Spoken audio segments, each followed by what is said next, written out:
রানীর বাজার ধূপছড়া নোয়াই academy English medium হোস্টেলে থাকা জনজাতি ছাত্রী সায়না দেববর্মার মৃত্যুর পর পেরিয়ে গেছে একটা দিন।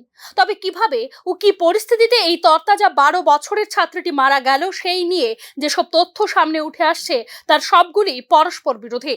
ঘটনার পর সংশ্লিষ্ট স্কুলের হোস্টেলের দায়িত্বপ্রাপ্ত কর্মী নিজের মুখেই স্বীকার করেছেন মৃত ছাত্রীর স্বাস্থ্য ভালো ছিল। তবে কি গুরুতর শারীরিক অসুস্থতার কারণে এই ছাত্রী আচমকাই মৃত্যুর কোলে ঢলে পড়ল সেই বিষয়টি খোলাসা করে বলতে পারেননি তিনি। ছাত্রী মৃত্যুর মতো স্পর্শকাতর ঘটনার পর চুপ সংশ্লিষ্ট স্কুলের প্রিন্সিপালও।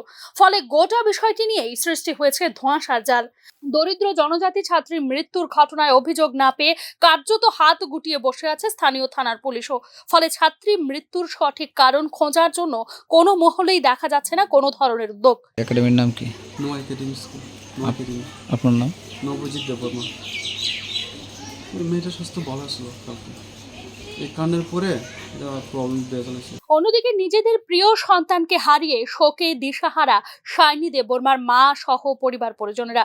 তবে যেভাবে আচমকা সায়নী দেববর্মা মৃত্যু হয়েছে সেই বিষয়ে স্কুল প্রশাসনের কাছ থেকে তারা যে বিশেষ সাহায্য সহযোগিতা ও প্রকৃত তথ্য পাননি তা জানিয়েছেন মৃত ছাত্রীর অভিভাবকরা।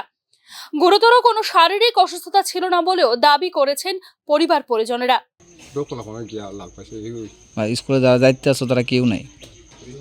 নাই। আপনারা কে ফোন করে জানাইছে বিষয়টা?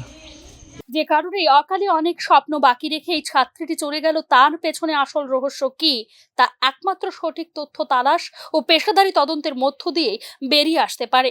প্রশাসন ও পুলিশ কার্যকরভাবে সেই উদ্যোগ নেবে কিনা সেই দিকেই তাকিয়ে সন্তান হারানো সায়না দেববর্মার পরিবার। Bureau report, news now.